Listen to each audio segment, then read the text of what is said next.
Namaste. Good morning, Your Excellencies, distinguished guests. Welcome to the South Asian Diaspora Convention, the second convention that we're holding. My name is Sharanjeet Lail. I'm from the BBC and I'll be your mistress of ceremonies for the next 2 days. Welcome, all of you. Now, you may remain seated, but please put your hands together for our guest of honor, Singapore's Deputy Prime Minister, the National Coordinating Minister of National Security and Minister of Home Affairs, Dr. Teo Chee Hean.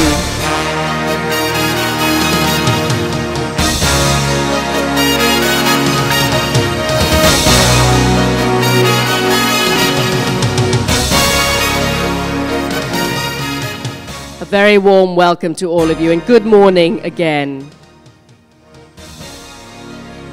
Now, I'd like at this stage to invite onto the stage Ambassador Gopinath Pillai, the chairman of the Institute of South Asian Studies. They've worked very hard to organize this convention today, and he'll come up on stage and give us some opening remarks. Ambassador.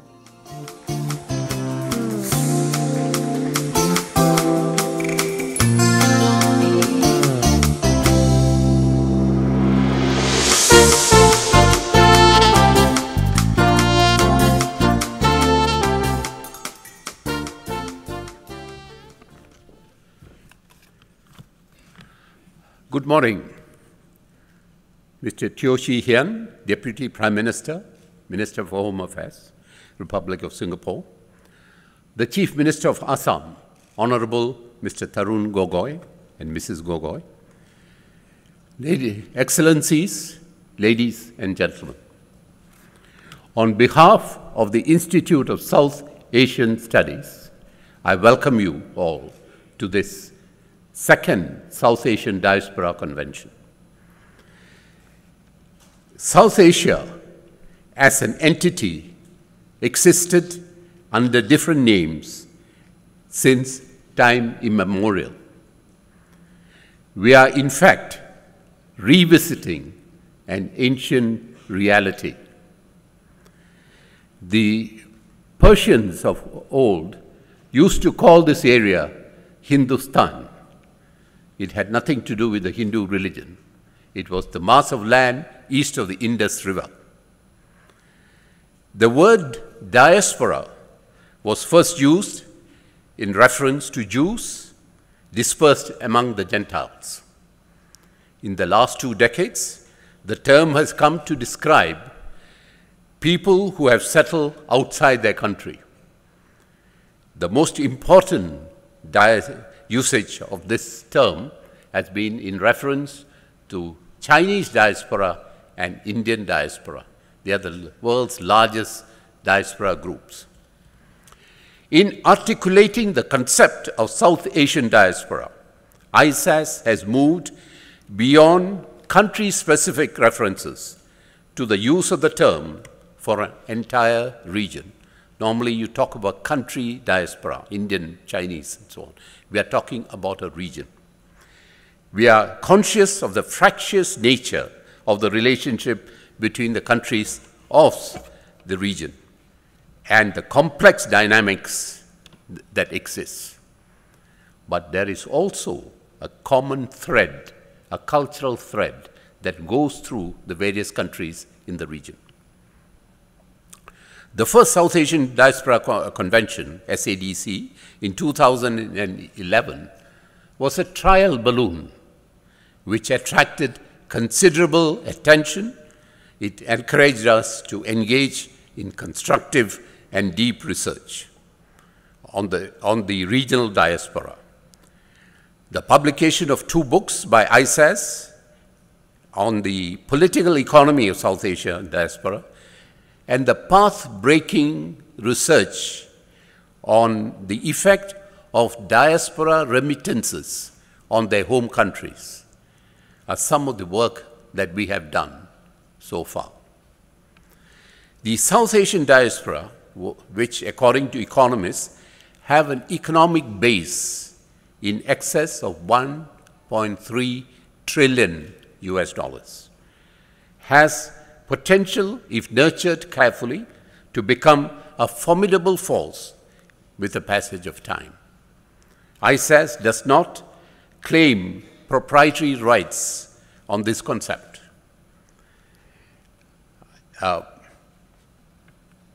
South Asian diaspora has become part of our core research activity. The South Asian Diaspora Convention reflects these efforts, and we are happy to note that the concept is gaining greater currency and traction among the global thought leaders and business community. The program for this two-day deliberations has tried to capture the entire spectrum of South Asian diaspora activities with almost 50 speakers from South Asia and from among the diaspora. We have among them policymakers, thought leaders, media persons, artists, reputed literary figures, and very importantly, business leaders. Their interaction itself produces a certain dynamic which helps to forge stronger links between the diaspora and the region. The importance ISAS places on the economic and business aspects is evidenced by the fact that we have present here several well-known economists and many more successful business personalities, including a number of high net worth individuals from the Forbes list of high net worth individuals.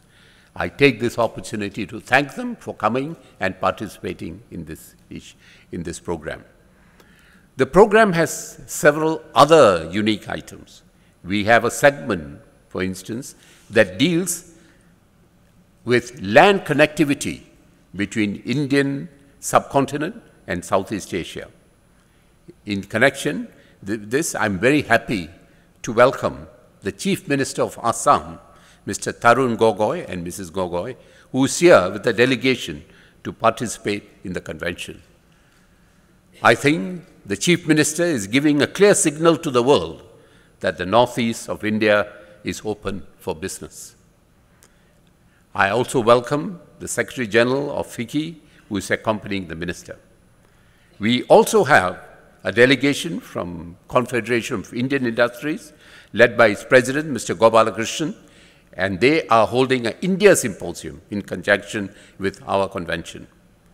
We have an active relationship with CII and we welcome them today.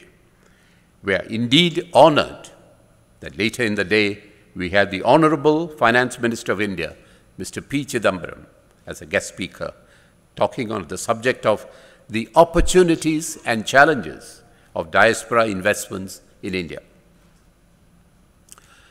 Today, ISAS will be signing a Memorandum of Understanding with Brookings India, which further expands ISAS's network. The last program of the day is the gala dinner, which promises to be a grand affair. The President of Singapore, Dr. Tony Tan, will be the guest of honor, and he has kindly agreed to launch the Encyclopedia of Sri Lankan Diaspora. The volume, initiated and coordinated by ISAS, has contributions from an impressive array of scholars from all over the world. The President will also present the Outstanding Member of South Asian Diaspora Award to a distinguished personality who symbolizes the success of the diaspora community. Tomorrow, we have a short segment on the Indian Heritage Center, which is largely funded by the Singapore government and built in the heart of Little India. The center will look at the larger Indian subcontinent, which is in keeping with our own idea of South Asia. Organizing an event of this size that we have now involves many challenges. Foremost among them is the mobilization of resources. In this regard, I gratefully acknowledge the contribution of our main partners, Mindheart, MES, and SADC. I must take the occasion to place on record our appreciation for the support ISAS has been getting from the Ministries of Foreign Affairs and Trade and Industry. Several of their senior officers are here, and we find them pillars of strength in our activity. My thanks also to our parent body, the National University of Singapore, particularly its president, its provost, its vice provost, who has been doubling up as director of ISAS for the last 10 years, free of any monetary compensation. Let me make a special mention of the Singapore ministers and political leaders who have given us tremendous support in this convention.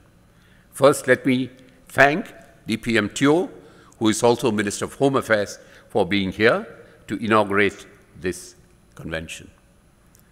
He has been our guest of honor, and we greatly value his participation and support. Then I want to thank three others who are leading discussions in three different segments. These are DPM Tharman, who is also Minister of Finance, Mr. Shanmugam, Minister of Foreign Affairs and Law, and Professor Jayakumar, former Deputy Prime Minister of Singapore. They patiently accepted many changes of programs and steadfastly continue to support us, and we are very grateful to them. Their participation has raised the profile and the quality of the deliberations of this convention.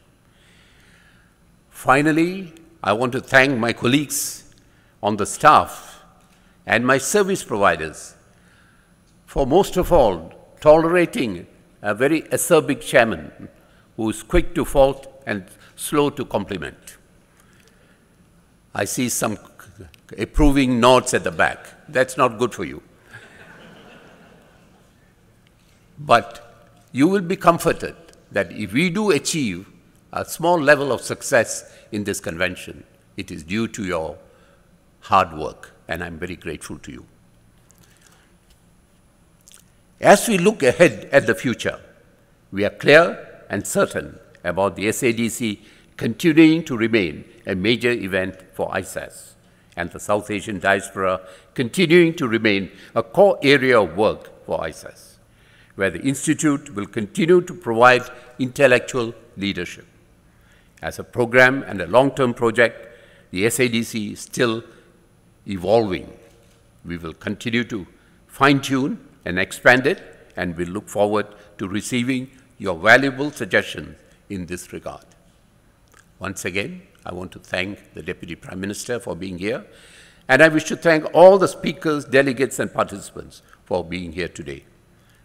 I hope you will find the 2 days you spend here worthwhile, just like we find your participation really very encouraging. Thank you very much.